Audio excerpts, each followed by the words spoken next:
मेरे विद्यार्थियों, आज मैं आप लोगों को बताने जा रहा हूं कि महाराजा भर्तृहरि जी ने जो 3 शतक लिखे हैं उनमें से एक शतक है नीति शतक। शतक का मतलब होता है 100। ये आप लोग जानते होंगे, क्रिकेट विकेट में सुने होंगे कि उसने शतक लगा दिया मतलब 100। तो ऐसी पुस्तक जिसमें 100 श्लोक हों, 100 से कम न हो, 100 से अधिक हो, उसे क्या कहते हैं? शतक या शतकम। तो उन्होंने नीति शतकम जो पुस्तक लिखी है उसमें से एक श्लोक मैं आपको यहाँ दिखा रहा हूँ, बता रहा हूँ और इसका अर्थ बताएंगे कि देखिए आखिर इस श्लोक के माध्यम से भर्तृहरि हमें क्या बताना चाहते हैं। अद्भुत बातें बताते हैं भर्तृहरि। कभी आप जीवन से असंतुष्ट हो जाइए, जीवन से कभी नाराज हो जाइए, दुखी होइए, उदास हो जाइए, भर्तृहरि को पढ़िए, कवियों को पढ़िए, लेखकों को पढ़िए, उनके विचारों को समझिए, आपका जीवन बड़े ही सुखमय ढंग से बीतेगा। चलिए इस श्लोक को पढ़ते हैं। प्रदानं प्रच्छन्नं गृहमुपगते सम्भ्रमविधिं प्रियं कृत्वा मौनं सदसि कथनं चाप्युपकृते अनुत्सेको लक्ष्म्यां निरभिभवसाराः परकथा सतां केनोद्दिष्टं विषममसिधाराव्रतमिदम्।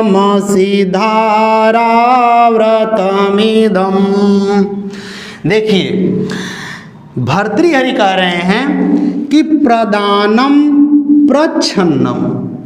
कभी आपको लगता होगा कि संस्कृत बड़ी कठिन भाषा है, लेकिन जिस दिन आप पढ़ना शुरू कर देंगे आपको लगेगा कि संस्कृत जो है वो सबसे शुद्ध भाषा और सबसे सरल भाषा हो गई है। देखिए प्रदानम प्रच्छन्नम। प्रदानम माने होता है दान देना, अर्थात दान दे करके भी क्या हो जाना? प्रच्छन्न हो जाना। प्रच्छन्न का मतलब होता है ढक देना, गुप्त रखना। दान दे करके भी क्या रखना? उसको गुप्त रखना, चिल्ला चिल्ला के समाज में बताना नहीं। ये देखिए एक गुण बता रहे हैं भर्तृहरि कि दान दे करके भी गुप्त रखना उसको, अर्थात दुनिया में चिल्ला चिल्ला के बताना नहीं। यहाँ क्या होता है आप लोग देखिए, समाज में क्या करते हैं? सभा चल रही है, 10 रुपया दान देंगे, 4 बार बुलवाते हैं, फलाने ने 10 रुपया दान दिया, नाम के चक्कर में पड़े हुए हैं ना कि लोग। यहाँ लेकिन कह रहे हैं कि प्रदानम प्रच्छन्नम, दान दे करके भी गुप्त रह जाना, गुप्त रखना, उसको किसी से बताना नहीं। और गृहमुपगते, गृहम उपगते, गृहम माने घर, उपगते माने प्राप्त हो जाने पर, आ जाने पर, घर को आ जाने पर। तो घर कौन आएगा? अतिथि। अर्थात गृहम उपगते का मतलब हुआ अतिथि के घर आ जाने पर संभ्रम विधि। विधि माने आप लोग जो कुछ भी विधि उपयोग जो कार्य करते हैं, संभ्रम जल्दी जल्दी, जो भी आप अतिथि के आ जाने पर उसकी सेवा सत्कार में जो कुछ भी कार्य करते हैं वो क्या कहलाता है? संभ्रम विधि। क्या कहलाता है? संभ्रम विधि। संभ्रम विधि का मतलब हुआ कि गृहम उपगते, अतिथि के घर आ जाने पर आप जो कुछ भी अतिथि के सेवा के लिए जो कार्य करते हैं वो सब क्या है? संभ्रम विधि। तो मतलब क्या हुआ कि जब आपके घर अतिथि आ जाए तो उसके आदर सत्कार के लिए आप सब काम करना शुरू कर देते हैं। पहला क्या है कि दान दे करके गुप्त रखते हैं, अतिथि के आने पर क्या करते हैं? तुरंत उसकी सेवा के लिए तैयार होते हैं। और प्रियम कृत्वा मौनम, प्रियम माने होता है भला, भला कृत्वा करके मौनम, मौन हो जाना। किसी का भला करिए और भला करके क्या हो जाइए? मौन हो जाइए। आज के ज़माने में आप लोग जानते होंगे एक ठो भला करते हैं और 20 जगह जाके चिल्ला के बताते हैं मैंने 10 रुपया दान दिया, मैंने उस भिखारी को इतने रुपए दान दिए। कहते हैं कि नहीं कहते हैं? लेकिन यहाँ कह रहे हैं भर्तृहरि कि किसी का भला करके मौन रह जाना। और सदस्य माने होता है सभा में, कथनम कहना, सभा में कहना, क्या कहना? च अपि उपकृतेह, उपकृतेह माने दूसरे के द्वारा किए गए उपकार को कहाँ कहना? सभा में कहना। दूसरा व्यक्ति आपके ऊपर यदि उपकार करता है तो आप उसके किए गए उपकार को कहाँ कहेंगे? सभा में। यदि आप किसी के द्वारा उपकृत हुए हैं, किसी ने आपका उपकार किया है, तो उसकी बात को आप कहाँ कहते हैं? सभा में कहते हैं। और अनुत्सेको लक्ष्म्याम, लक्ष्मी का रूप है, सप्तमी में है ये, और लक्ष्म्याम जब बनता है तो लक्ष्मी में, अर्थात लक्ष्मी आ जाने पर, धन संपत्ति आ जाने पर आप क्या हो जाते हैं? अनुत्सेक।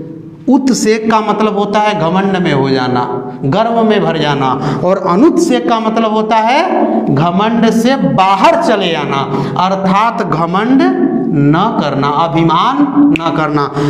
धन दौलत संपत्ति लक्ष्मी आ जाने पर भी आप क्या रहते हैं? अनुत्सेक, अर्थात निरभिमान रहते हैं, निरभिमानी हो जाते हैं, अभिमान नहीं करते हैं। और भवसाराह, निह अभिभवसाराह, अभिभवसारा, अभिभवसारा का मतलब होता है किसी की निंदा करना, किसी की बुराई करना। निह का मतलब हो जाएगा न करने वाला, अर्थात इसका मतलब हो जाएगा अनिंदक। अनिंदक का मतलब, निंदक का मतलब होता है बुराई करने वाला, निंदा करने वाला, लेकिन अनिंदक का मतलब क्या हुआ?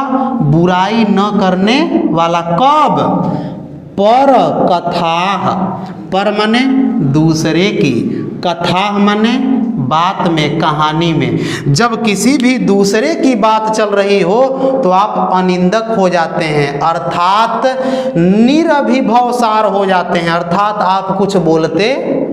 आजकल क्या होता है, भले ही आपके आसपास में जैसे ही किसी की बात चलती है आप लोग तुरंत बोल पड़ते हैं, अरे उसके बारे में तो सब जानते हैं, है कि नहीं? लेकिन ये कह रहे हैं कि जब भी दूसरे की कथा चले, दूसरे की बात चले, तो आप निरभिभवसारा हो जाते हैं, अर्थात अनिंदक हो जाते हैं, आप चुप हो जाते हैं, बोलते नहीं हैं। दूसरे की बात में आप बोलते नहीं है, दूसरे की कहानी चलने पर आप चुप रहते हैं।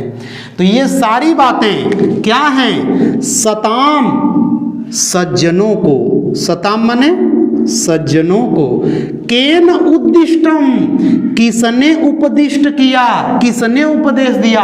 और ये सज्जनों के अंदर ये जो इतने गुण हैं, ये गुण सज्जनों को किसने उपदेश दिया है भैया? और ये उपदेश कैसे हैं? विषमम असी धारा व्रतम इदम, इदम माने यह, असी धारा व्रतम, असी माने तलवार, धारा माने धार, तलवार की धार के समान विषम कठिन व्रत वाले ये जो गुण हैं, इन गुणों को सज्जनों को किसने बताया? ये आश्चर्य की बात है। भर्तृहरि कहते हैं कि यदि कोई व्यक्ति सज्जन है तो सज्जन के अंदर ये गुण होंगे, दान देगा लेकिन गुप्त रखेगा, हल्ला मचाएगा नहीं, शोर नहीं मचाएगा कि मैंने इतना दान दिया। अतिथि के आ जाने पर तुरंत उसके आदर सत्कार के लिए क्या करेगा? तैयार होगा। प्रियम कृत्वा मौनम, प्रिय करके भला करके भी क्या रहेगा? चुप रहेगा। सदस्य कथनम चापि उपकृते, और किसी ने उसका उपकार कर दिया है तो वह उसकी किए गए उपकार को कहाँ कहता है? सभा में कहता है। अनुत्सेको लक्ष्म्याम, धन संपत्ति आ जाने पर क्या हो जाता है? निरभिमानी हो जाता है, घमंड नहीं करता। और जब दूसरे की कथा चलती है तो चुप हो जाता है। ये किसके गुण हैं? सज्जनों के गुण हैं। और तो ये भर्तृहरि कह रहे हैं कि वाह, ऐसे ऐसे गुण सज्जनों को किसने बताया। और ये ऐसे गुण हैं, ऐसे व्रत हैं जो धारा लिखा है, 80 धारा, तलवार की धार के समान कठिन व्रत हैं ये। अरे इन व्रतों को, इन गुणों को सज्जनों को किसने सिखाया है। अर्थात सज्जनों के अंदर ये गुण विद्यमान होते ही हैं। ये गुण होते हैं किसके? सज्जनों के। ये एक पहचान है कि यदि आप ये चाहते हैं कि कोई सज्जन व्यक्ति है, ये आप पता कैसे करेंगे, तो आपको ये सोचना होगा कि उसके अंदर ये गुण होने चाहिए। यदि उसके अंदर ये गुण हैं तो समझ लीजिए कि वो सज्जन है। वरना दान करते हैं लोग, दुनिया भर में चिल्लाते हैं। दान देंगे, माइक में 25 बार बुलवाएंगे, फलाने के यहाँ से, इस धरती से इतना पैसा आया, कहते हैं ना। तो ये आपका श्लोक था, ये अर्थ समाप्त हुआ। इसमें सज्जनों के गुणों के बारे में बताया गया है कि सज्जनों का गुण कैसा होता है, और यह श्लोक समाप्त हो गया।